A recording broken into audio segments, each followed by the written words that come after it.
오늘 우리에게 주신 하나님 말씀은 요한복음 4장 27절로 42절 말씀입니다.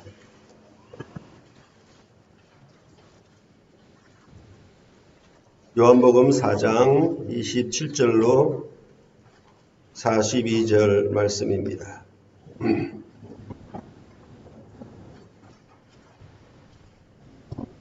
한 절씩 교대로 봉독해 올리겠습니다. 이때 제자들이 돌아와서 예수께서 여자와 말씀하시는 것을 이상히 여겼으나 무엇을 구하시나이까 어찌하여 그와 말씀하시나이까 묻는 자가 없더라.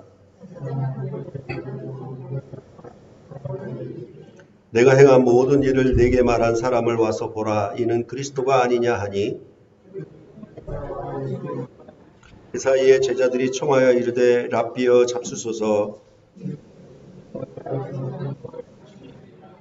제자들이 서로 말하되 누가 잡수실 것을 갖다 드렸는가 하니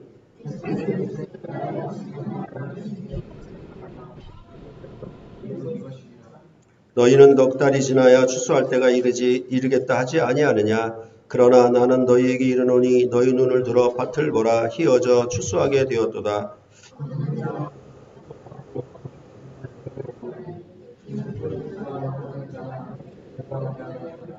그런즉 한 사람이 심고 다른 사람이 거둔다 하는 말이 옳도다.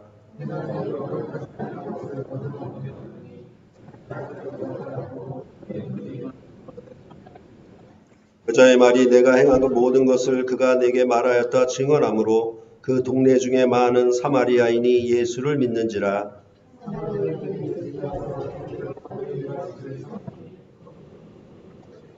예수의 말씀으로 말미암아 믿는 자가 더욱 많아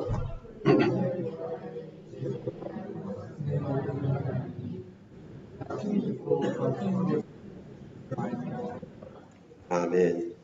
저를 보고 앉아주시기 바랍니다.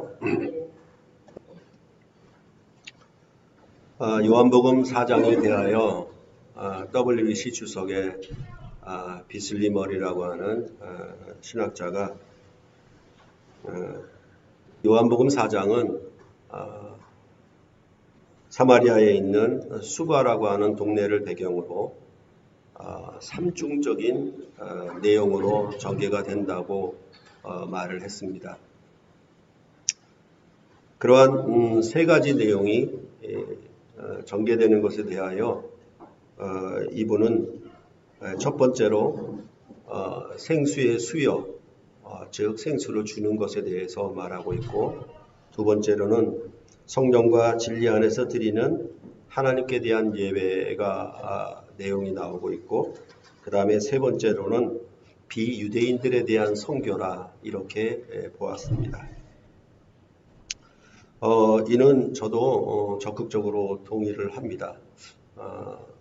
그래서 지난 시간에도 말씀드렸던 바와 같이 1절로부터 14절은 생수, 즉 영원한 샘물에 대해서 말씀한다라고 말씀을 드렸고, 또한 15절로부터 26절은 영과 진리로 예배하는 것에 대하여 말씀한다라고 했으며, 또한 27절로부터 42절은 양식에 대하여 말씀한다라고 말씀을 드렸습니다.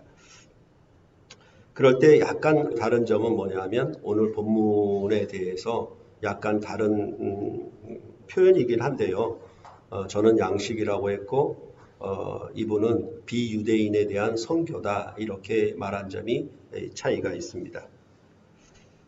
사실은 전체적인 의미에서 보면은 양식이나 비유대인에 대한 선교나 사실은 같은 내용이고 의미라고 볼 수가 있겠습니다. 요한복음 4장을 연속으로 강의하면서 여러분에게 계속 말씀드렸던 것은 요한복음 4장은 예배에 관한 장이다 라고 말씀을 드렸습니다. 그럴 때 이 요한복음 4장에 나오는 이 세 가지의 삼중적인 의미들은 사실은 예배라는 한 말에 전부 통합된다라고 볼 수가 있겠습니다. 그래서 이 예배라는 중심되는 주제로 비추어 본다면 사실은 비유대인의 선교라고 하기보다는 양식이라는 말이 좀 더 어울릴 것 같습니다. 그러니까 이것은 오늘 설교를 통해서 여러분에게 말씀드릴 내용이 되겠습니다. 그럴 때 왜 양식이라고 하느냐라고 하면은 요한복음 4장 6절에 예수님께서 사마리아 여인을 만나려고 야곱의 우물가에 앉으셨을 때에 제자들은 먹을 것을 가지러 동네에 들어갔다라고 그렇게 그 배경을 얘기를 하고 있습니다. 그런 다음에 이 사마리아 여인과 만나서 예수님이 대화하는 내용이 나오고 오늘 본문에서는 드디어 양식, 잡수실 것 이런 표현들이 많이 나오는 것으로 보아서 저는 양식이라고 보는 점이 더 낫겠다라고 생각을 한 것입니다.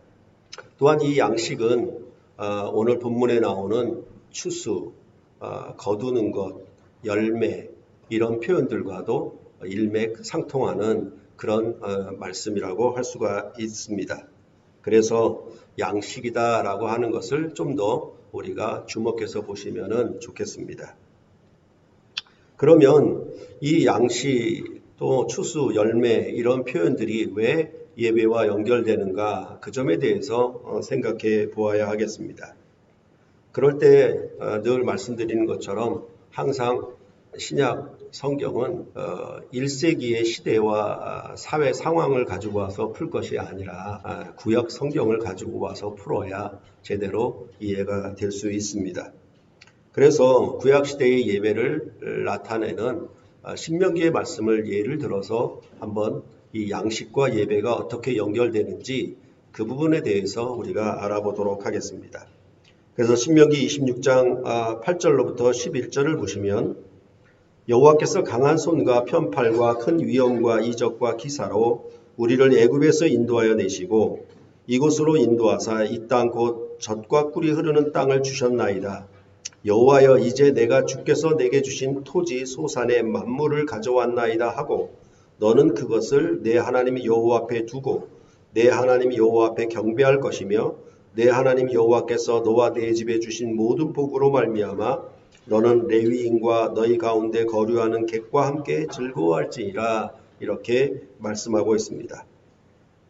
이스라엘 백성이 그들을 애굽에서 구원하사 약속하신 가나안 땅에 들어가게 되면 그 땅의 토지 소산의 처음 것을 여호와의 이름을 두신 곳, 즉 성전에 나아가 제사장 앞에 그것을 드리면 제사장은 여호와 하나님의 제단 앞에 놓아서 하나님 앞에 제사를 드림으로 여호와께 경배를 드리는 즉 예배를 드리도록 하였던 것입니다. 이러한 제사에 반드시 토지 소산 중 만물을 드려야 했는데 이것이 바로 양식, 추수, 열매들과 연결된다라는 것입니다. 이것은 아주 이해하기 쉬워요. 뭐냐 하면 우리가 예배를 갱신하면서도 말씀을 드렸듯이 성찬 예배를 강조할 때에 여러분에게 말씀을 드린 기억이 있는데 우리나라의 명절에 조상들에게 차례를 지낼 때에도 그 차례에는 반드시 갖가지 곡식과 열매들을 올려놓고 차례를 지내게 되어 있습니다. 그리고 그 차례가 끝나게 되면 후손들은 그 상에 올려진 음식들을 함께 먹고 마시는 그런 식사를 하게 되어 있는 것이죠. 그러니까 이 양식과 예배는 서로 떨어질래야 떨어질 수가 없는 아주 긴밀한 상관관계가 된다는 것을 알 수가 있는 것이고 이와 마찬가지로 이스라엘 백성은 애굽에서 구원하신 하나님 앞에 가나안 땅에 들어가서 77절에 첫 곡식을 드리게 되는데 그것은 가나안 땅에서 얻은 처음 소산물 중에 만물, 곧 처음 것을 드려서 여호와가 이스라엘을 구원하신 그 하나님이심을 고백하고 그 앞에 경배하는 제사를 드리게 된 것입니다. 이것이 바로 양식과 예배가 연결되는 가장 중요한 의미라고 할 수가 있겠습니다. 그럴 때에 이스라엘 백성들은 이러한 자기들이 그 가나안 땅에서 씨를 뿌려 거둔 처음 곡식을 드리는 일뿐만 아니라 즉 예배뿐만 아니라 예배를 통한 삶, 그것에 대해서도 매우 중시를 하고 있습니다. 이스라엘 백성은 이렇게 예배한다라고 하는 것은 이스라엘 백성이 애굽에 있었을 때 그들이 애굽으로부터 받은 학대와 고통과 모든 압제들을 기억하면서 이것으로부터 구원하신 하나님 앞에 경배와 제사를 드려 예배하는 것이라고 할 수가 있는 것입니다. 그렇기 때문에 제물을 무엇으로 드렸는가, 제사를 어떻게 잘 드렸는가 거기에만 그치는 것이 아니라 항상 이 제사를 드림을 통해서 무엇이 나오냐면 신명기에 있는 것처럼 레위인과 고아와 객 이런 사람들을 돌아보는 일을 항상 말씀을 하고 있습니다. 그래서 이스라엘 백성은 여호와께서 애굽에서 학대를 받고 고통을 당하는 그 신음으로부터 구원하신 그 하나님의 구원에 동행해서 그들 가운데 약하고 가난하고 어려운 자들을, 공공한 자들을 돌아보는 그런 구원에 동참하도록 하는 것이 그들의 예배의 전체적인 부분이라고 할 수가 있었던 것입니다. 그래서 이스라엘 백성은 가나안 땅에 들어가 씨를 뿌려 처음으로 거둔 첫 곡물을 77절에 드려 여호와 하나님 앞에 제사를 드릴 것을 명하면서 레위기 23장에도 그 절기를 따른 예배를 말하면서 22절에 이렇게 말하는 것입니다. 너희 땅에 곡물을 벨 때에 반 모퉁이까지 다 베지 말며 떨어진 것을 줍지 말고 그것을 가난한 자와 거류민을 위하여 남겨두라. 나는 너희의 하나님 여호와니라. 이렇게 말씀하고 있습니다. 그러니까 77절에 하나님 앞에 만물을 드려 예배하는 것, 제사를 드리는 것에 바로 이어서 무엇을 얘기하냐면 밭 모퉁이에 그 이삭을 다 베지 말아라. 떨어진 것을 줍지 말아라. 그것은 가난한 자와 고아와 과부들을 위해서 남겨두라. 그렇게 말씀하시므로 여호와께서 애굽에서 구원하신 일에 대하여 그 여호와 하나님을 경배하고 예배드리는데 그 예배드리는 것을 통해서 그들이 나타내야 할 삶들은 뭐냐 하면 여전히 가나안 땅에 이렇게 약하고 가난하고 압제를 받는 그런 사람들을 돌아보는 일까지 예배에 포함된다라고 그렇게 레위기서도 말해주고 있는 것입니다. 그래서 항상 이 예배는 여호와께서 행하신 구원에 동참하는 것, 여호와가 어떻게 자기 백성을 무엇으로부터 구원하셨는가를 알고 그 구원에 함께 동참하는 것이 예배다, 제사다 이렇게 구약은 우리에게 말해주고 있는 것입니다. 그렇기 때문에 미가서 같은 경우에도 이렇게 말합니다. 내가 무엇을 가지고 여호와 앞에 나아가며 높으신 하나님께 경배할까? 이 점이 중요한 게 아니라 여호와께서 네게 구하시는 것은 오직 정의를 행하며 인자를 사랑하며 겸손하게 네 하나님과 함께 행하는 것이 아니냐 이렇게 말씀을 하는 것입니다. 그래서 미가서 6장 6절로부터 8절에 보면은 내가 무엇을 가지고 여호와 앞에 나아가며 높으신 하나님께 경배할까? 내가 번제물로 1년 된 송아지를 가지고 그 앞에 나아갈까? 여호와께서 천천의 수장이나 만만의 강물 같은 기름을 기뻐하실까? 내 허물을 위하여 내 맏아들을 내 영혼의 죄로 말미암아 내 몸의 열매를 드릴까? 사람아 주께서 선한 것이 무엇임을 내게 보이셨나니 여호와께서 내게 구하시는 것은 오직 정의를 행하며 인자를 사랑하며 겸손하게 내 하나님과 함께 행하는 것이 아니냐 이렇게 말씀하고 있는 것입니다.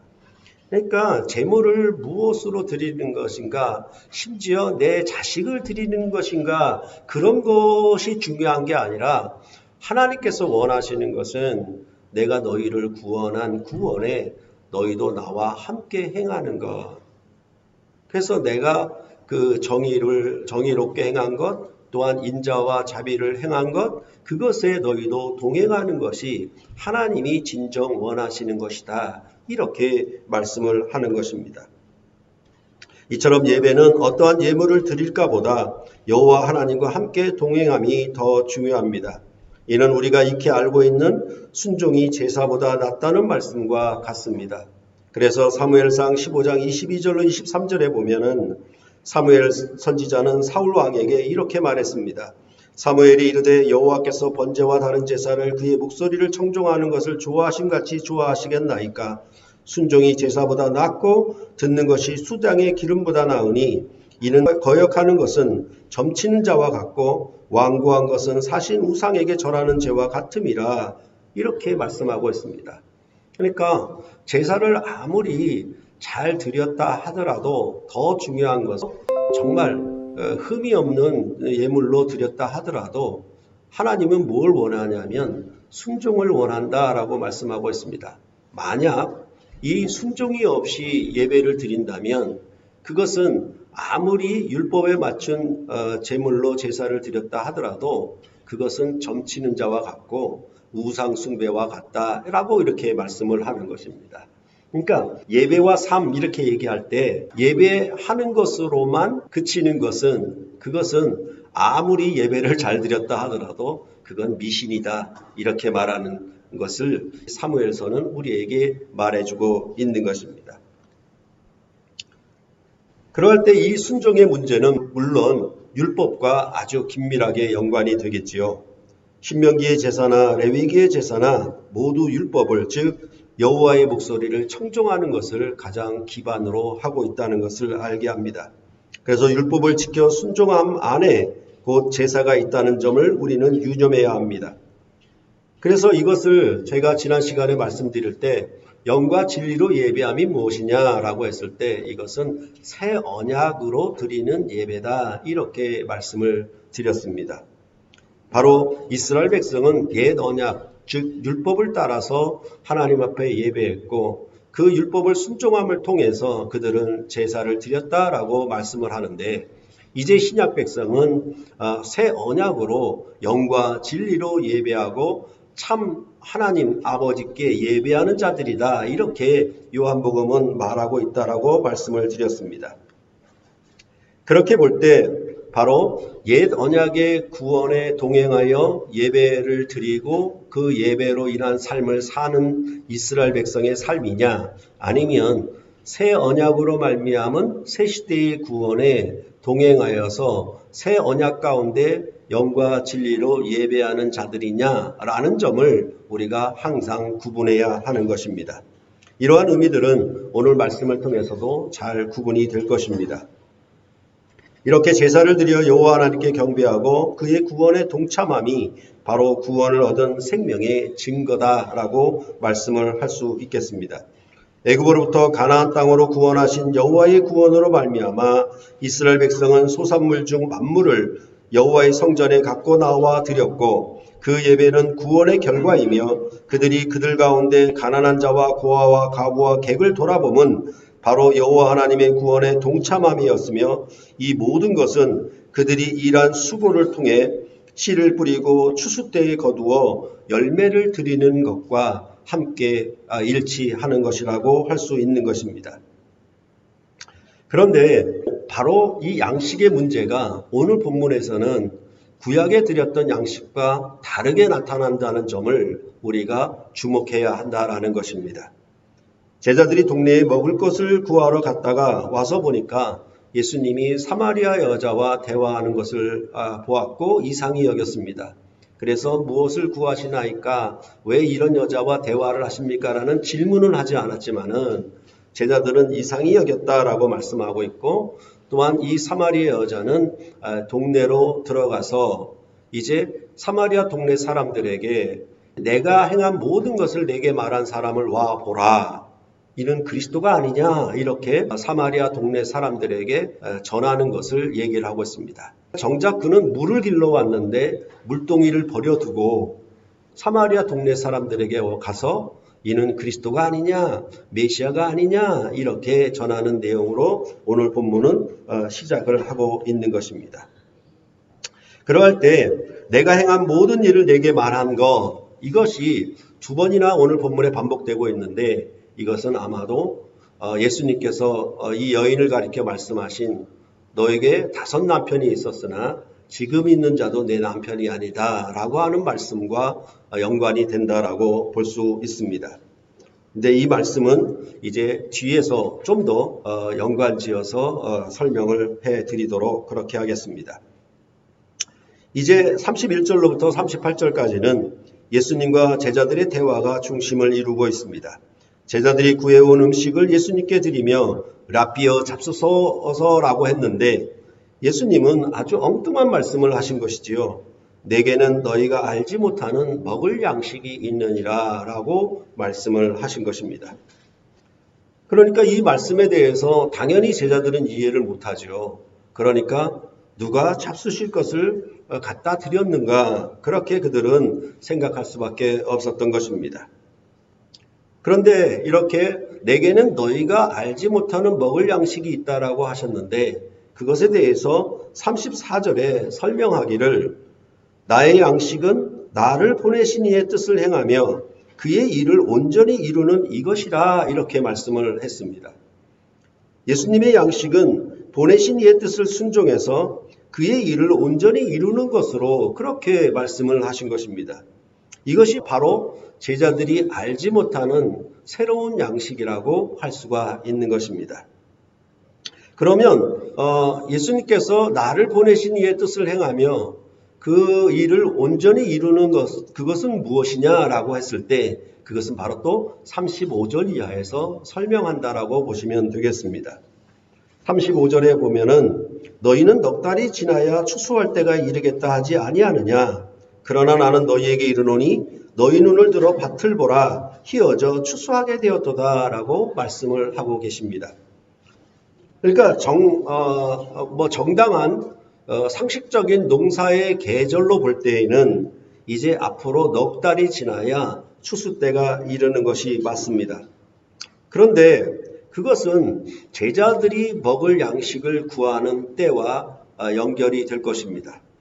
그런데 제자들이 알지 못하는 양식을 구하는 추수 때는 그와 다릅니다. 라고 예수님은 말씀을 하고 있는 것이겠죠. 그래서 그 열매를 얘기할 때에도 뭐라고 얘기하냐면 영생에 이르는 열매를 모으는 추수 때다 이렇게 말씀을 하고 있는 것입니다. 이러한 것들은 앞서 말씀드렸다시피 이스라엘 백성이 애굽에서 나와 가나안 땅에서 얻은 소산물 중 만물을 수확하여 드렸던 그것과 다르게 이제는 새로운 추수 때이며 또한 영생에 이르는 열매를 드리는 때다라고 그렇게 말하는 것과 같습니다. 바로 예수님은 이 일로 보내심을 받았고 이 일을 온전히 이루실 것이라고 말씀을 하셨던 것입니다. 그런데 36절에 영생에 이르는 열매를 모으는 일에 대하여 거두는 자가 이미 싹도 받고 영생에 이르는 열매를 모으나니 이는 뿌리는 자와 거두는 자가 함께 즐거워하게 하려 함이라 이렇게 또 풀어 설명하고 있습니다. 그럴 때 이 말씀은 바로 아모스서 9장 13절을 인용하고 있다라고 요한복음의 주석가들은 거의 다 얘기를 하고 있습니다. 아모스서 9장 13절에 보면은 여호와의 말씀이니라 보라 날이 이를지라 그때에 파종하는 자가 곡식 추수하는 자의 뒤를 이으며 포도를 밟는 자가 씨 뿌리는 자의 뒤를 이으며 산들은 단 포도주를 흘리며 작은 산들은 녹으리라 이렇게 말씀하고 있습니다. 그러니까 아모스서의 이 말씀을 이해하지 못하면 요한복음에서 나를 보내신 이의 뜻을 행하며 그 일을 온전히 이루는 것이라고 하신 이 말씀, 즉 예수님이 먹을 새로운 양식에 대해서 우리는 전혀 이해할 수가 없게 되는 것입니다. 그러자면 우리는 아모스서를 조금 더 이해를 하고 이 9장 13절을 들여다보아야 할 것입니다. 아모스 선지자는 양을 치고 뽕나무를 가꾸어 먹고 살던 드고아의 목자였습니다. 그는 이스라엘이 북이스라엘과 남유다로 나뉘어져 있을 때 그의 출신은 유다였습니다. 그런데 그가 선지자로 파송받은 것은 북이스라엘입니다. 그러니까 쉽게 예를 들자면 그는 서울 출신인데 평양 가서 선지자 노릇을 했다라고 생각하시면 되는 것입니다.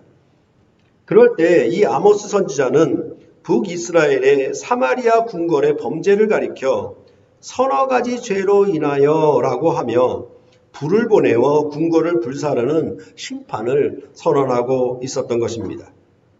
그것은 바로 사마리아 궁궐에서 행해진 학대와 포악과 겁탈을 인하여 파멸시킬 것을 말하는데, 이것은 바로 높은 자들이 가난한 자들을 학대하고 베델의 성소에서 우상을 섬긴 죄를 보응하심이라고 그렇게 말씀을 하였던 것입니다.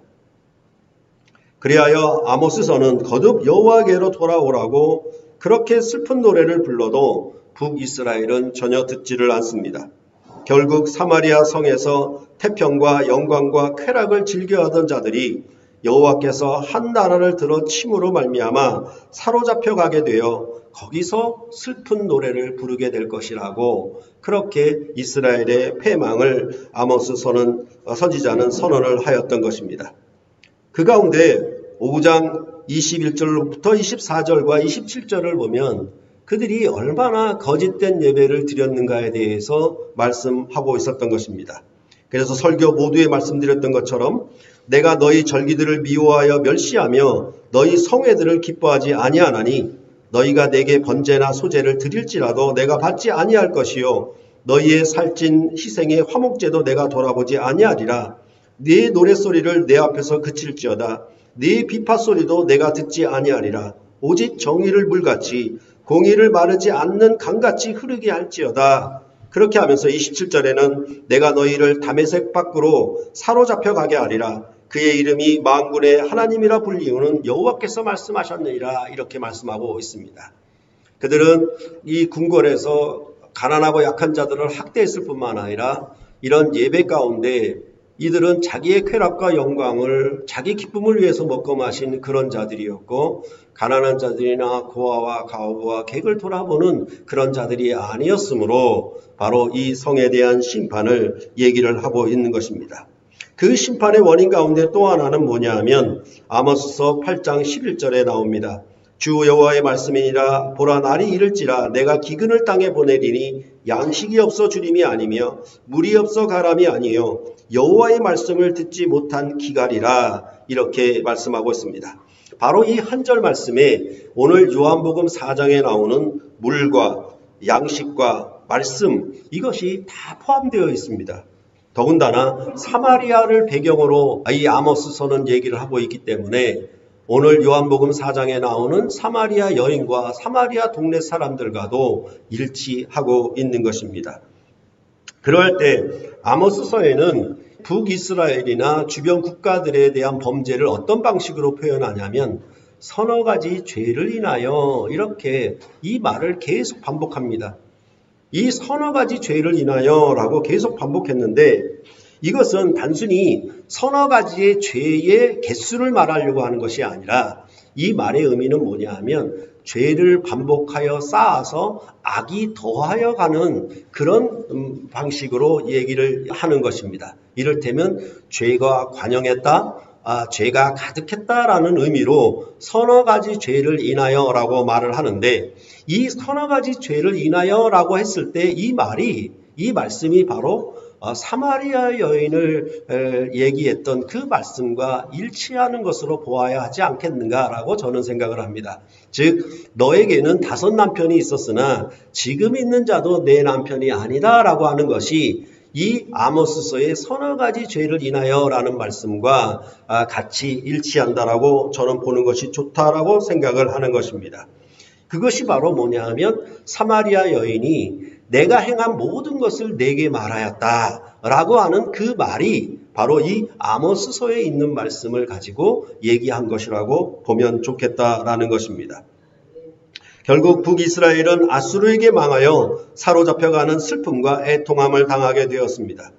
그러나 여호와 하나님은 이스라엘 주변의 이웃 국가들의 서너 가지 죄를 인하여 그들에게도 불을 보내어 궁궐을 사르는 심판을 행하셨지만은 북이스라엘은 그렇게 완전히 버리지를 않을 것임을 말씀을 하고 있는 것입니다. 그래서 다윗의 무너진 장막을 다시 일으키고 그것들의 틈을 막으며 그 허물어진 것을 일으켜 옛적과 같이 다시 세우는, 즉 새 출애굽의 구원의 메시아 왕국의 나라를 이렇게 아모스서 9장은 다시 얘기를 하고 있었던 것입니다. 그리하여 그러한 여호와의 그 날을 아모스 선지자는 예언을 한 것입니다. 그래서 9장 14절로부터 15절에 보면은 내가 내 백성 이스라엘이 사로잡힌 것을 돌이키리니 그들이 황폐한 성읍을 건축하여 거주하며 포도원들을 가꾸고 그 포도주를 마시며 과원들을 그 열매를 먹으리라. 내가 그들을 그들의 땅에 심으리니 그들이 내가 준 땅에서 다시 뽑히지 아니하리라. 내 하나님 여호와의 말씀이니라. 이렇게 말씀하고 있습니다. 그러니까 이 말씀은 지금 요한복음 4장에 사마리아 여인과 사마리아 동네 사람들을 향해서 말씀을 하고 있지만은 실질적으로는 뭐냐 하면 가나의 혼인잔치에 물로 포도주를 만든 사건과도 계속 연결지어서 이 아모스서는 얘기를 한다라고 볼 수가 있는 것입니다. 그렇게 해서 이제는 이스라엘 백성이 즉 사마리아가 비록 범죄하여 이방 땅에 사로잡혀갔지만은 하나님은 그들을 돌아오게 하실 것이고 그들이 돌아오게 되면은 무너진 다윗의 장막을 다시 세울 것이며 이제는 영원히 그 땅에서 뽑히지 아니하는 영원한 권세의 나라로 세울 것이라고 그렇게 말씀하신 것입니다. 바로 이 말씀을 성취하시려고 하나님 아버지께서는 메시아 곧 예수님을 보내신 뜻이다라고 말을 하고 예수님은 그 일을 온전히 이루는 것이라고 말씀을 하고 있는 것입니다. 그렇기 때문에 우리는 이 세례를 말할 때 그 요한복음 3장 32절과 33절을 좀 더 주목을 해야만 합니다. 그가 친히 보고 들은 것을 증언하되 그의 증언을 받는 자가 없도다. 그의 증언을 받는 자는 하나님이 참되시다는 것을 인쳤느니라 라고 했을 때 하나님이 참되시다라고 하는 것은 하나님이 언약에 신실하셔서 그것을 성취하심이 참되심 곧 진리라고 말씀을 드렸습니다. 그러니까 예수님은 그 보내신 이의 뜻을 행하는 것 그리고 그것을 온전히 이루는 것 이것이 바로 그 증언을 받는 자들 위로부터 오신 하나님의 아들의 말씀을 받고 받는 자들은 바로 하나님을 참되시다 인쳤다라고 말을 하는 것처럼 오늘 요한복음 4장에서도 여전히 이 요한복음 3장의 말씀이 계속 풀어서 설명되고 있는 것이고 지난 시간에 말씀드렸던 것처럼 바로 그의 증언은 어떤 증언이냐면 하나님의 말씀을 하시는 것인데 그 하나님의 말씀은 어떤 말씀이냐면 성령을 한량없이 주시는 말씀이다라고 요한복음 3장 34절에 말씀을 했던 것입니다. 바로 이렇게 성령을 한량없이 준다는 말씀은 이전에 요한복음 4장에서 말씀을 드렸던 것처럼 생수를 주는 것과 성령이 강같이 흘러나온다라는 말씀과 연결되는 것처럼 바로 이렇게 주시는 분을 받아들이는 것이죠. 그 말씀 증언을 받는 것인데 그것이 뭐냐 하면 아들을 믿고 영생을 얻는 것이다 라고 요한복음 3장 36절을 말을 했던 것입니다. 바로 이렇게 세례받은 백성, 아들을 믿고 영생에 참여하는 백성들은 요한복음 4장에서 하나님을 어떻게 예비하는 백성들이냐에 대하여 이제 요한복음 4장은 말씀을 하고 있다라고 여러분께 말씀을 드렸습니다. 그럴 때 오늘 본문에서 요한복음의 저자는 아모스서를 인용할 뿐만 아니라 미가서도 인용을 하고 있습니다. 37절에 보면 그런즉 한 사람이 심고 다른 사람이 거둔다 하는 말이 옳도다라고 말을 했는데 이것은 미가서 6장 15절을 암시하고 있다라고 주석가들은 얘기를 하고 있습니다. 6장 15절을 보면은 내가 씨를 뿌려도 추수하지 못할 것이며 감람 열매를 밟아도 기름을 내 몸에 바르지 못할 것이며 포도를 밟아도 술을 마시지 못하리라 이렇게 말씀하고 있습니다. 역시 미가서는 사마리아와 예루살렘에 대한 심판을 말하고 있습니다. 그런데 그들을 왜 심판하는 것인가에 대하여 이 미가서는 야곱의 허물을 인함인데 그 허물은 바로 사마리아의 우상이다 이렇게 말을 하고 있는 것입니다. 그러니까 이 사마리아가 범죄하게 되면 마치 전염병처럼 남쪽 유다와 예루살렘에게도 전염될 것이라고 그렇게 말하는 것입니다. 그러니까 이런 원인이 발생된 곳이 어디냐면 바로 사마리아다 이렇게 미가서는 말을 하고 있는 것입니다. 그것은 바로 그들이 우상 숭배와 더불어 권력자들이 백성의 것을 탐하고 빼앗았기 때문에 재앙이 임하는 심판을 당하게 될 것이라고 미가서는 역시 예언을 하고 있었던 것입니다. 이런 점들은 전부 뭐냐 하면 애굽에서 구원받은 그 구원의 하나님과 동행하지 않았다. 즉 고아와 과부와 가난한 자들을 돌아봄, 즉 압제받고 학대받고 고통받고 신음받는 자들을 돌아보는 것이 그들의 삶이고 그들의 정의였는데 그것을 지키지 아니하고 권력자들이 오히려 이 가난한 자들을 학대하고 그들의 것을 약탈하여 빼앗았기 때문이라고 그렇게 미가서는 그들의 심판을 선언하고 있는 것입니다. 그런데 역시 미가서에서도 뭐라고 얘기하냐면 사마리아와 예루살렘의 완전한 멸망과 심판은 말하지를 않습니다. 그것은 바로 끝날에 새로운 나라를 이루므로 자기 백성을 새롭게 구원할 것을 예언하고 있는 것입니다.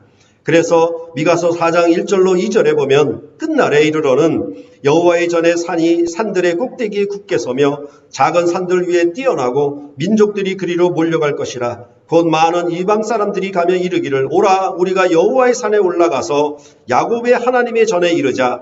그가 그의 도를 가지고 우리에게 가르치실 것이니라. 우리가 그의 길로 행하리라 하리니 이는 율법이 시온에서부터 나올 것이요 여호와의 말씀이 예루살렘에서부터 나올 것임이라 라고 말씀을 하고 있는 것입니다. 이제 만민이 모여드는 새로운 나라가 이제 여호와의 산에 새로운 성전에 이방 백성들이 모여지는 그런 평화의 나라가 이루어질 것임을 이 미가서는 예언을 하고 있는 것입니다. 그럴 때 이러한 사마리아 성의 부패한 권력자들이 아니라 이제는 끝날에 새로운 왕을 주실 것이라고 또 미가서는 예언을 하고 있습니다. 베들레헴에서 나는 평강의 왕을 주실 것이라고 예언한 것입니다. 그래서 미가서 5장 2절로부터 5절에 보면은 베들레헴 에브라다야 너는 유다 족속 중에 작을지라도 이스라엘을 다스릴 자가 내게서 내게로 나올 것이라. 그의 근본은 상고의 영원에 있느니라. 그러므로 여인이 해산하기까지 그들을 붙여두시겠고 그 후에는 그의 형제 가운데 남은 자가 이스라엘 자손에게로 돌아오리니 그가 여호와의 능력과 그의 하나님 여호와의 이름의 위엄을 의지하고 서서 목축하니 그들이 거주할 것이라. 이제 그가 창대하여 땅끝까지 미치리라. 이 사람은 평강이 될 것임이라. 이렇게 예언한 것입니다. 이러한 부패한 권력자들을 대신해서 그들이 남은 자들이 다시 돌아와 말일에 새로운 성전에 이방 백성들이 모여드는 그 나라가 이루어지면은 이제 베들레헴에서 나는 새로운 평강의 왕을 주실 것이라고 그렇게 미가서는 예언을 한 것입니다. 그래서 여호와 하나님은 천천의 수장과 만만의 기름을 기뻐하시는 것이 아니라 그들이 겸손하게 하나님과 행하신 것을 기뻐한다라고 미가서는 오늘 설교 앞에서 말씀드린 것처럼 그렇게 그들의 거짓된 예배를 책망하고 경고했던 것입니다. 이렇게 범죄하여 사마리아와 예루살렘이 이방 아수르와 바벨론에게 멸망을 당하지만은 야곱의 남은 자들은 다시 돌아오게 하실 것입니다. 역시 미가서도 새 출애굽으로 이루는 나라와 구원을 예언하고 있었던 것입니다. 그럴 때 미가서는 그 하나님은 도대체 어떤 하나님이냐에 대하여 마지막에 이 새 출애굽의 구원을 이루는 그 여호와의 신은 도대체 어떤 신이시냐에 대하여 말씀을 하고 있습니다. 그래서 7장 18절로부터 20절에 보면 주와 같은 신이 어디 있으리이까 주께서는 죄악과 그 기업의 남은 자의 허물을 사유하시며 인애를 기뻐하심으로 진노를 오래 품지 아니하시나이다. 다시 우리를 불쌍히 여기소서 우리의 죄악을 발로 밟으시고 우리의 모든 죄를 깊은 바다에 던지시리이다. 주께서 옛적에 우리 조상들에게 맹세하신 대로 야곱에게 성실을 베푸시며 아브라함에게 인애를 더하시리이다 라고 말씀하고 있는 것입니다. 비록 사마리아와 예루살렘이 범죄하여 이방 땅에 사로잡혀가는 심판과 재앙을 당했지만은 하나님은 영원한 진노를 오래도록 품지 아니하실 것이라고 말씀하고 있습니다. 그들에게 하나님은 조상들에게 맹세하신 언약을 성취하사 그들에게 성실을 베푸시고 인애와 자비하심을 베푸실 것이라고 그렇게 바로 이와 같은 신이 어디 있나이까 라고 이 미가서는 마지막에 이렇게 말씀을 하고 있는 것입니다. 바로 이 성실과 인의를 베푸시는 분, 이것은 우리가 요한복음 1장 17절에서 보았던 것처럼 은혜와 진리, 이 말씀과 병행하는 말씀인 것입니다. 은혜와 진리는 예수 그리스도로 말미암아 온 것이라 라는 말씀과 같은 의미인 것입니다. 바로 이것이 예수님께서 나를 보내신 이의 뜻을 행하며 내가 그 일을 온전히 이루는 것은 이처럼 아모스와 이 미가서를 통해서 말씀하신 이 예언의 말씀을 성취하시는 것, 그것이 바로 그 일이고 바로 그것을 통해서 이제 마지막 추수 때에 새로운 영생에 이르는 열매를 모으는 때에 하나님은 이 열매를 모으실 것입니다. 바로 이 아모스서와 미가서가 예언한 사마리아 성에 다시 세워지는 새 출애굽의 나라, 메시아로 말미암아 이루어지는 영원한 평강의 나라를 약속하셨는데 예수님은 이제 사마리아를 일부러 찾아가셔서 사마리아 여인을 만나시고 사마리아 동네 사람들을 구원하시는 일을 바로 이 요한복음 4장은 얘기를 하고 있는 것입니다. 바로 이것이 주님의 새로운 양식입니다. 주님을 보내신 이의 뜻을 행하며 모두 온전히 이루실 일입니다. 끝날 곧 종말에 이루실 새 출애굽의 구원의 나라를 그의 사역을 통해 다 이루실 것입니다. 그렇기 때문에 요한복음 19장 30절에는 예수님이 십자가에서 돌아가시며 다 이루었다라고 그렇게 운명을 하셨던 것입니다. 미가서는 심판의 문맥에서 씨를 뿌려도 추수하지 못할 것을 말하였지만은 요한복음의 저자는 그것을 심판 문맥으로 끌어오지 아니하고 새로운 구원의 문맥으로 끌어왔습니다. 그래서 그것을 재해석하여 마지막 추수 때에 거두는 영생에 이르는 열매를 모으는 것이라고 그렇게 말을 하고 있는 것입니다. 그래서 한 사람이 심고 다른 사람이 거둔다 하는 말이 옳도다, 이렇게 새로운 재해석이 거기에 들어간 것입니다. 바로 이러한 메시아 왕국에 참여하는 일꾼으로 제자들을 예수님이 부르신 것입니다. 그래서 예수님이 기뻐하는 양식을 추수한 일꾼으로 참여하여 그 일에 수고함으로 그 수확물을, 추수물을 하나님께 새로운 양식으로 드리는 일에 이 메시아 나라의 새로운 일꾼으로 제자들을 부르셨다라고 말씀을 하고 있는 것입니다. 그래서 38절에 내가 너희로 노력하지 아니한 것을 거두러 보내었노니 다른 사람들은 노력하였고 너희는 그들이 노력하였던 것에 참여하였느니라, 이렇게 말씀하고 있는 것입니다. 이것은 바로 메시아 나라의 구원, 곧 새 출애굽으로 이루시는 영생에 이르는 열매를 모으는 일에 주님과 동행하는 자들, 여호와 하나님과 함께 행하는 자들이 아니라 이제 메시아의 구원과 함께 행하는 자들로 제자들을 부르셨다라고, 그들로 그 일에 참여케 하셨다라고 말씀을 하고 있는 것입니다. 그 일은 이제 선지자 아모스와 미가가 예언하였던 사마리아를 다시 구원하여 무너지지 아니하는 영원한 나라를 이루어 영원한 평강을 그들에게 선물하는 일이 될 것입니다. 그렇기 때문에 다시 39절 이하에 사마리아 여인이 그 동네 사람들에게 그리스도를 전하였고 그들이 그 말을 듣고 믿었다라고 말씀을 하고 있는 것입니다. 그들이 그 말을 듣고 믿은 것은 유대인들은 그 증언을 받지 않았지만은 자기 땅에 오매 자기 백성이 그를 알지 못하였지만은 그 증언을 받는 자들은 하나님을 참되시다, 이렇게 얘기했던 것처럼 바로 선지자들이 예언하였던 그 사마리아 성에 대한 예언을 그들은 듣고 있었고, 이 사마리아 여인도 이제 그가 오시면, 그리스도가 오시면 이 모든 것을 우리에게 알려주시리이다 라고 했을 때 예수님은 내가 바로 그다라고 말씀하신 그것과 이렇게 연결이 되는 말씀이라고 할 수가 있는 것입니다.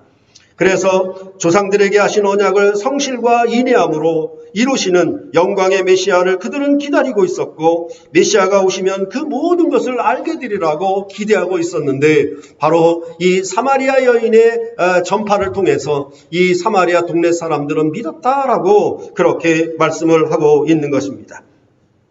그럴 때 사마리아인들은 예수님을 그 동네에 자기들과 함께 유할 것을 청하였습니다. 그리고 예수님은 거기서 이틀 동안 유하셨다라고 말씀을 하고 있는 것입니다. 이것은 바로 예수님을 만나고 교제하는, 즉 성전에 들어가 하나님을 만나고 교제하였던 것처럼 그들은 예수님과 함께하는 생명을 누리고 알게 되었던 것입니다. 성전에 들어가 하나님의 영광을 배웠던 것처럼 그들은 한 집의 기거함을 통해서 예수의 말씀을 듣고 그 말씀을 듣고 믿는 자가 더 많아졌다라고 그렇게 말씀을 하고 있는 것입니다. 단순히 여관에 들어가 숙박을 했다는 말이 아니라 여호와 하나님이 아닌 이 메시아가 왕으로 오셔서 사마리아 동네 사람들에게 들어가 함께 기거하심은 왕과 백성이 성전에서 함께 기거했다라는 말씀과 같은 것이고, 왕과 백성이 함께 기거함은 이 왕의 말씀을 듣고 믿는 것과 왕과 함께 양식을 나누는 그 생명의 식사를 하는 그런 성찬상의 교제에서 그들은 이제 예수님을 더 확실히 알게 되었고, 이제 사마리아 여인이 전하여 듣고 믿게 된 것보다 믿는 사람들이 더 많아졌으며, 이제는 너 여인의 말을 듣고 믿는 것이 아니라 우리가 친히 보고 들음으로 이제 예수님을 구주로, 세상의 구주로 믿게 되었다라고 그렇게 말씀을 하고 있는 것입니다.